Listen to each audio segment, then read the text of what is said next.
Bonjour à tous les deux. Bonjour. Bonjour. Alors, pour ceux qui ne connaissent pas, Ramdam Social, en quelques mots, c'est quoi? Ramdam Social, c'est une entreprise qui te permet d'acheter pour toi tout en aidant quelqu'un d'autre. Donc, je te donne un exemple très concret. Si tu prends le petit paquet de chips ou de sablés qu'a Luco Vivier ici, qui est produit en France, à chaque fois que tu l'achètes, ça va permettre de cofinancer un repas pour une personne qui est en situation de précarité avec une association comme le Secours Populaire. En fait, pourquoi on a créé ça ? Tu en as parlé juste avant, mais aujourd'hui, la précarité en France, ça explose. C'est une personne sur 3 qui est concernée par la précarité. C'est pas seulement la personne qui est à la rue en bas de chez toi, ça peut être un étudiant qui cumule les petits boulots pour payer ses études, ça peut être une personne retraitée. Et donc, cette précarité augmente. Les assos ont de moins en moins de subventions pour aider. L'État, tout pareil. Donc, un contexte difficile. Et en face de ça, tu as 70% des Français qui veulent aider. Et nous, on s'est dit, il faut qu'on trouve un moyen pour que ces Français puissent aider. Qu'est-ce qu'ils ont tous en commun? Leurs courses. Donc, on va utiliser leurs courses pour agir contre la précarité. Et du coup, ces produits, on les retrouve où aujourd'hui en ligne, on les retrouve au supermarché, où ça? On va les retrouver dans tous les magasins où tout le monde va faire ses courses. Du coup, tu peux nous retrouver dans des magasins en grande distribution, tu peux nous retrouver dans des réseaux vrac, tu peux nous retrouver dans des épiceries. Tu peux aussi nous retrouver dans d'autres types de magasins parce qu'on n'a pas que de l'alimentaire. On a aussi des produits d'hygiène comme des serviettes périodiques bio qui luttent contre la précarité menstruelle cette fois-ci. Donc en pharmacie, on va avoir nos produits. En fait, on n'est pas une marque de produits, on est une marque de concept. Le concept, c'est de lutter contre la précarité et de donner à chacun les moyens d'avoir des bons produits, bien produits, sains, qui ne sont pas plus chers que les autres, et ça c'est hyper important. En fait, on propose aux consommateurs d'avoir le produit d'habitude, et le produit d'habitude au même prix, bien produit, avec une mécanique sociale. Et du coup, le consommateur, il peut aider sans avoir à changer sa manière de faire ses courses.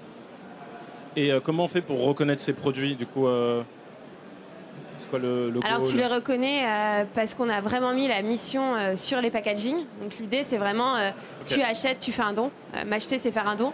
Okay. Et tu peux nous retrouver, du coup, dans les magasins. On a des chips, des sablés, des serviettes périodiques, des cookies. Toujours de la production française et toujours en partenariat avec une association pour générer des dons concrets. Du coup, donc, de ce que je comprends, donc, un produit acheté égale un don. Concrètement, comment le modèle il fonctionne? C'est une bonne question. On est convaincu que pour que notre projet soit pérenne, il faut qu'il soit intégré dans le modèle. Donc on a réfléchi. Avec Luco, on vient tous les deux de la grande consommation. Moi j'ai fait Innocent, Apivore, Luco, Too Good To Go, Bell, Danone. On s'est dit on va reprendre un modèle classique, tu vois, de grande consommation. On va faire des économies et toutes ces économies, on va les redistribuer aux associations. Je te donne 3 exemples. Le premier, on ne fait pas de R&D. Si tu achètes nos chips, c'est des bonnes chips, cuites en France, avec la pomme de terre locale, mais c'est des chips. Si tu achètes nos cookies, 70% du marché du cookie, c'est du chocolat. Donc c'est un bon cookie au chocolat. Donc on ne va pas dépenser de l'argent pour créer des nouveaux produits. Non, c'est simple. Le deuxième, c'est qu'on travaille en partenariat avec nos fournisseurs, nos producteurs. On travaille main dans la main pour faire des économies d'échelle, pour agrandir leurs outils de production. Et le dernier, c'est qu'on ne fait pas de com, parce qu'on part du principe que si tu as un projet qui fait du sens, il faut un peu se faire connaître, mais après, si le produit est bon, les gens continueront à rejoindre le modèle. Génial. Et du coup, c'est quoi les prochaines étapes pour vous? De nouveaux produits, qu'est-ce que vous imaginez? Alors, on est hyper fiers parce que ça fait 1 an et demi, 2 ans qu'on a lancé le projet. On vient de passer le premier million de repas cofinancés pour les assos. Donc en fait, le projet allait hyper vite. On est dans plus de 4000 magasins, on a plus de 20 produits vendus. Donc on fait un repas cofinancé toutes les 30 secondes actuellement en France. Et on veut continuer à développer ça. Donc on veut développer dans des nouveaux magasins. On a par exemple des cinés qui vont bientôt avoir nos produits. On veut développer des nouveaux produits. On lance des nouvelles gammes de produits pour enfants par exemple. Et enfin, on veut aussi aller sur l'international parce qu'on est beaucoup sollicité. Malheureusement, la précarité, elle n'est pas française. La précarité, on en a parlé juste avant, elle est partout dans le monde. Et on a beaucoup de pays anglo-saxons où tu as un modèle où il y a beaucoup de consommation locale et en même temps, tu as beaucoup de précarité parce qu'il n'y a pas le modèle social pour les protéger. Du coup, on irait plutôt sur les pays anglo-saxons pour commencer. Et on le sait, lancer sa boîte, c'est quelque chose de difficile. C'est quoi les défis que vous rencontrez en ce moment ou défis passés? Alors, il y en a plusieurs. Le premier, c'est, on va être hyper honnête, c'est juger à quel point ton énergie, ton temps peuvent aller avec tout ce qu'on a envie de faire et tout ce qu'on doit faire. Et en fait, c'est toujours un ratio où on n'est pas toujours d'accord de se dire, OK, où est-ce que tu mets ton énergie et ton temps pour prioriser là où tu auras. Pour nous, le juge de paix, c'est l'impact. Où est-ce qu'on vendra le plus de produits pour que chaque produit puisse aller aider une personne dans le besoin. Le deuxième, c'est le financement. On en a beaucoup parlé aujourd'hui, mais avoir des acteurs comme la BPI qui nous accompagnent, ça permet d'amorcer la pompe de ce type de projet et rapidement arriver à ce qu'on appelle l'équilibre financier, que nous, on va atteindre l'année prochaine. Et c'est très important parce que pour nous, le business est au service de la mission et la mission est la raison du business. Donc les deux doivent aller ensemble. Et du coup, avoir un projet qui a l'équilibre économique, c'était un gros objectif pour nous. Et si on parle rapidement aussi de l'association, c'est pas forcément évident de se retrouver un associé. Comment ça s'est passé pour votre cas?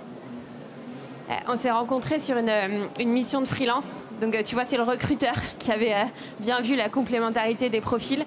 On est assez complémentaires sur les compétences, mais on est aussi hyper complémentaires sur les personnalités. Et on se connaît bien maintenant et on a un bon équilibre. Quand on s'est rencontrés sur cette mission de freelance, on s'est dit waouh, on est super complémentaires, on a envie de faire exactement la même chose, on est passionné par l'impact social, donc allons-y. Génial. Ça fait combien de temps? Ça fait 2 ans maintenant. Okay. 2 ans et 1 million de produits vendus. Génial, bravo. Alors, le thème de cette édition, vous le savez sûrement, c'est la vérité. C'est quoi, chacun à tour de rôle, votre vision de la vérité? C'était une grande question. Pour moi, la vérité, c'est les chiffres. Il y a beaucoup de vérités et typiquement, une des vérités qui nous fait peur, c'est la précarité alimentaire. Ça existe depuis toujours, ça existera toujours. C'est le type de phrase qu'on entend et qu'on ne veut pas accepter. Et du coup, c'est aller montrer que des modèles comme le nôtre, mais comme beaucoup d'autres aussi, peuvent lutter contre la précarité de manière massive avec des petits gestes du quotidien et avec toute la population. Parce que si tu donnes l'opportunité sans compromis d'aider les autres, en fait, tout le monde a envie de filer un coup de main s'il le peut. Donc la vérité, ce sont des chiffres qui montrent que ça marche et qui vont embarquer toute une population derrière toi. Et toi ? Il m'a clairement piqué toutes mes réponses. La vérité, pour moi, pour nous, elle est hyper concrète. C'est-à-dire qu'on crée une vérité en créant de l'impact concret et en étant capable de le mesurer. Au début, quand on a pensé à créer Ramdam et qu'on a dit non, on va redistribuer 10% de notre chiffre d'affaires et pas de nos bénéfices, de nos chiffres d'affaires à des associations, personne ne nous croyait, alors que nous, on avait le PNL, on disait mais si. Et maintenant qu'on arrive, c'est une goutte d'eau, mais maintenant qu'on arrive à montrer que sur 1 million de dons, ça marche, ça commence à devenir une vérité. Génial, merci beaucoup. Merci à toi.